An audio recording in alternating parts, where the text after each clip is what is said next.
Mas são duas coisas importantes. Uma coisa que eu vi... Pessoal, nesse corte aqui, estou passando para vocês aqui o conceito de juro negativo através do Renato Amoedo, que é o famoso Renato 38. Então decidi compartilhar aqui no canal. Isso aqui é muito importante a gente entender. Isso aqui é fundamental para qualquer pessoa que deseja aí acumular patrimônio ou entender de dinheiro, tá? Principalmente no nosso país. Então vamos à entrevista aí. Vou até conversando com meu pai. Me deu o link do podcast para ele, agora vou mandar o da Vara. Juros negativos. É um negócio de maluco.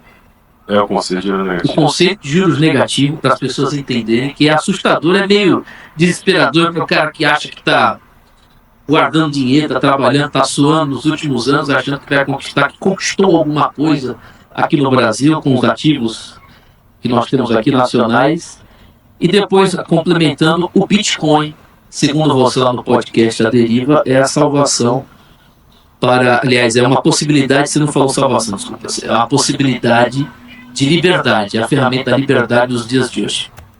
Pessoal, esse aí é o problema de você não entender juro negativo. Juro negativo significa que você está pensando que você está investindo, guardando dinheiro para o futuro, só que a inflação real está corroendo tudo. Ao invés de você estar ficando mais rico, você está ficando mais pobre, apesar de trabalhar muito. Então é muito importante entender isso. Por favor. Ele não é a única arma que a pessoa pode adotar.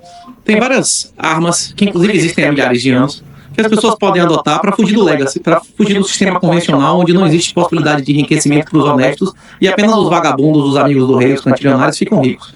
Nós vivemos, não apenas no Brasil, no mundo inteiro, um sistema altamente fascista. O que significa fascismo? Significa que as grandes empresas, as grandes corporações, os grandes bilionários, eles só existem através de uma relação simbiótica com o Estado. Nada fora do Estado, é isso que significa o fascismo.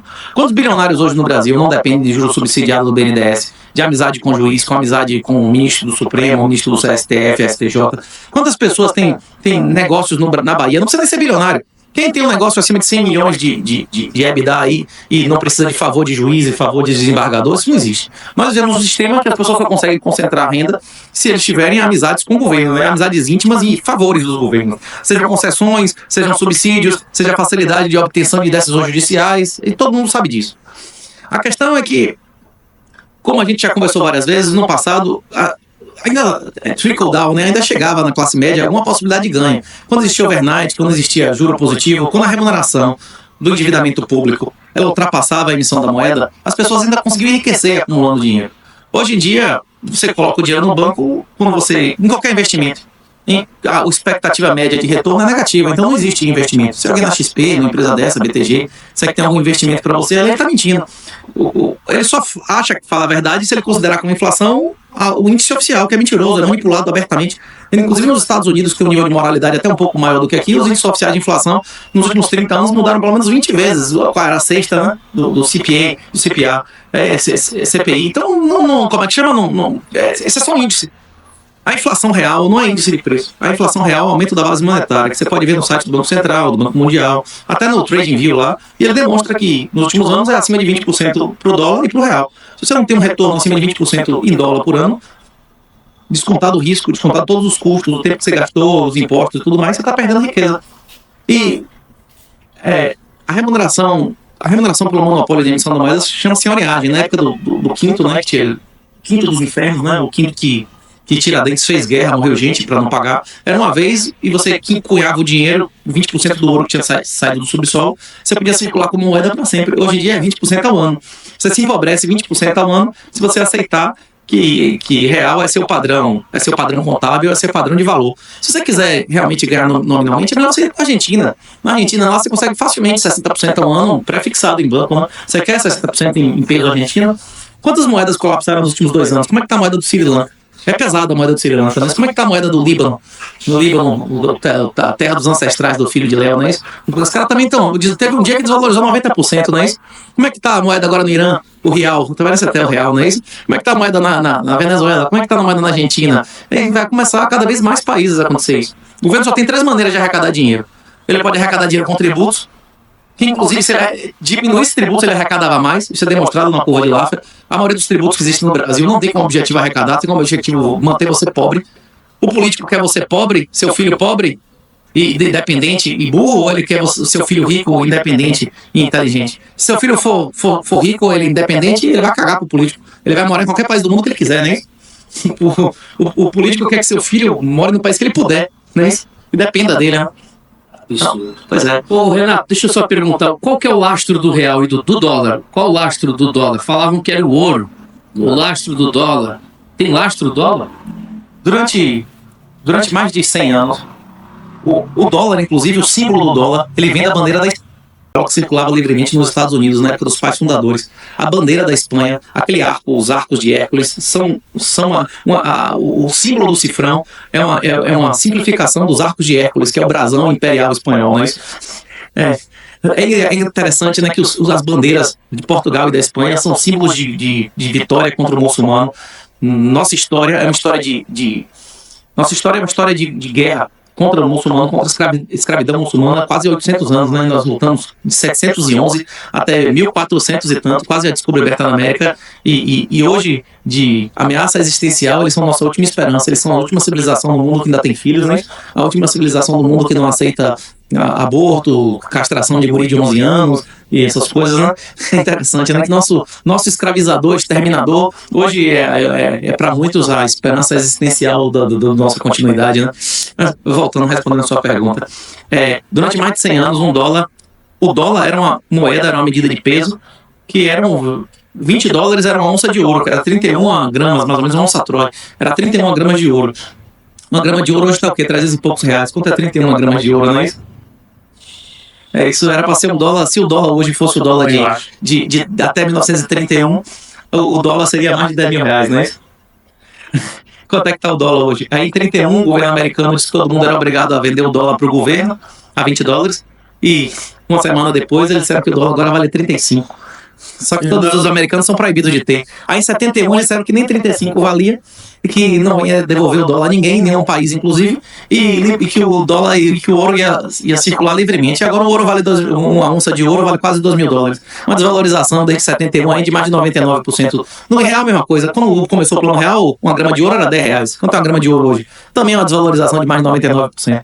E se você comprou uma grama de ouro a 10, 11 reais em 94 e vender agora, não apenas você teve uma perda absurda, porque o ouro hoje vale menos do que valia em 2011 em dólar, está sendo demonetizado pesadamente, como toda a economia física, está indo para a economia de informação, do serviço, como você ainda vai ter que pagar imposto sobre sua perda, né? Porque você teve ganho nominal. É brincadeira. É por isso que eu digo, o pessoal me critica de eu ser ANCAP e servidor público, mas na verdade Pessoal, isso aqui que ele está falando é muito grave.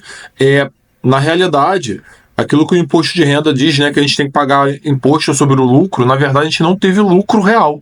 Porque se você descontar a inflação real, a inflação que a gente sente no bolso, ao calcular o que a gente compra dia 1º de janeiro, faz uma lista de coisas, dia 1º de janeiro, e depois dia 31 de dezembro, verifica o preço dessas mesmas coisas, você vê que está muito mais caro do que a inflação divulgada pelo Estado.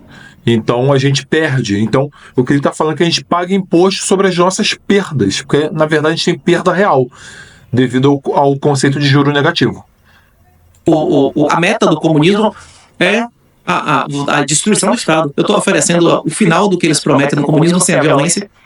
E quem realmente colabora com o Leviatã, quem aumenta seu poder e sua violência, não é quem é servidor público. Quem é servidor público exerce respeitando o direito natural e as leis de Deus, reduz a malignidade da natureza estatal. Quem aumenta o poder e a violência do Estado são os gadinhos que compram ação, que compra tesouro direto, que financia estados totalitários de exceção. O cara que tem um negóciozinho formal, o cara que tem imóveis, esse é o comparsa. Inclusive, ele é moralmente inferior ao ditador. Quem tem um imóvel em Cuba, na Coreia do Norte, quem investe em um lugar desse é inferior ao ditador. Porque o ditador comete crimes na Coreia do Norte, em Cuba, na Rússia, para defender a família dele, a facção dele, a ideologia dele. Quem investe num lugar desse, ele está destruindo a si, a sua família, em benefício do outro, né? E a saída, desculpa, você queria fazer a pergunta? Não, eu queria que ele emendasse, eu queria aproveitar, Renato, que você emendasse o conceito de juro negativo, associando com essa lógica que você falou do fim do lastro da emissão do agregado monetário, com a lógica do fim que está previsto do dinheiro físico. Como é que isso vai fazer com que, de uma vez por todas, o poder de pouco seja consolidado, dominando completamente a humanidade, né? Muita gente está comemorando aí, por exemplo, a facilidade que você tem hoje dos pagamentos através do Pix, acostumando todo mundo a fazer transações que antes não eram feitas usando a tecnologia, mas em breve, em muito pouco tempo, aí talvez 5 anos, acho que você falou 10 anos, né? Muito claro que o dinheiro físico vai deixar de existir e basicamente o controle absoluto, né, como está previsto até no livro do Apocalipse, eu acho que vai se fazer presente como nunca na história da humanidade, né? A definição de juro negativo. Juro é remuneração pela liquidez. Juro é remuneração pela liquidez. Interesse. Em espanhol, interesse. Em inglês, né? Interesse. É a remuneração pela liquidez. Se essa remuneração ela for menor do que a inflação, ele é negativo. Na Argentina, a inflação 100%, certo? O cara lhe paga 60 no banco. Qual foi seu ganho real? 100 menos 60 é quanto? 40. Menos 40, não é isso? Então você perdeu dinheiro emprestando dinheiro para o banco na Argentina. Isso é juro negativo. Lá é muito claro, isso até mesmo no critério da inflação de parâmetro de governo, do índice de inflação. Aqui eles criam um índice de inflação fraudado para dizer que a inflação média de real foi 6,5%, mas só que o número médio de reais que foi impresso nos últimos anos é acima de 20%. Então eles te pagam 10, sei lá. E você ainda paga imposto em cima. Você paga imposto em cima sobre sua perda. Exatamente, você é duplamente empobrecido. Você é empobrecido porque você recebeu uma remuneração abaixo da sua diluição. A sua diluição é o aumento da base. E existe numa sociedade normal, saudável, que aumenta o número de pessoas, que aumenta a tecnologia, o custo das coisas tende a diminuir. O custo das coisas diminuiu desde 94. É daí que vem o enriquecimento da senhoriagem. O governo, a tecnologia faz as coisas serem mais baratas. O normal em uma sociedade é que a grama do ouro, o litro de gasolina, o quilo de carne ficasse cada vez mais barato. É exatamente pelo fato de não estar ficando mais barato que o governo se enriquece. A casa que meus avós nasceram não tinha energia elétrica, beleza? A casa que meus pais nasceram não tinha televisão. A casa que eu nasci não tinha computador. Se seus avós tivessem aceitado que a inflação era 6,5% por ano, a inflação fosse o índice e não realmente a base monetária, os seus filhos teriam o padrão de vida dos seus avós que nasceram em casa sem energia elétrica. É isso. E aceitar isso é aceitar todos os ganhos tecnológicos. E a partir de 2008, aceitar perdas também. Certo? A moeda fiduciária em todas tem ciclos civilizacionais, né? A gente demonstra isso muito claramente no livro Bitcoin Red Pill. Tem de graça. Tem de graça na internet, tem no Amazon, no Kindle, tem ditado para quem for cego. Já baixei o meu já no Na Liberdade, no Rumble. É isso. Quem tiver interesse, eu tenho um Substack que explica todas essas coisas, tem um textozinho de 5 páginas, porque o juro negativo desde 2008, que compara, inclusive mostra que bolsa toma cacete de dólar no colchão, bolsa toma cacete em qualquer cenário de ouro no colchão, que não é investimento. Então, uma coisa que toma pau de uma coisa que não é investimento não pode ser investimento. É isso. Você tem que estudar. Existem alternativas, certo? Ouro é uma alternativa, de investimento não. Uma coisa que performou historicamente, secular, é arte. Você tem condição de comprar arte, você precisa estudar. Você tem condição de comprar gemas, pedra, é uma alternativa. Você tem condição de pesquisar isso, você tem que estudar. Qualquer coisa que você se meta sem estudar, você vai perder, bicho. Não tem condição. Existem várias alternativas. Por exemplo, na China hoje, se você não sai da China sem um guanxi, sem uma peixada, você pode chegar no aeroporto com visto e passaporte, ele lasca seu visto. Você morando nos Estados Unidos, ele diz: você não vai sair daqui, seu otário. Volte pra casa e vai arranjar emprego. É isso que ele vai dizer a você. Se você é tirado e colocado na China hoje, custa na base de $100 mil por cabeça a perna. Se você quisesse ser colocado lá ou tirado lá informalmente, é $100 mil. Você acha que não tem gente fazendo isso com barco, com veleiro? Isso não é um grande investimento, uma alternativa? Você acha que isso não vai acontecer aqui? Lugares civilizados como a Nova Zelândia e a Austrália proibiram pessoas por ano sair, inclusive com pai e mãe morrendo em outros países, né? Não proibiram? Você acha que isso não vai acontecer aqui? A Argentina não fechou as portas? Você tinha que ter um guanchinho, uma peixada também para sair da Argentina? Você acha que não vai acontecer aqui? E muito mais perigoso do que acabar o dinheiro físico é acabar sem CNH, passaporte e documentos físicos.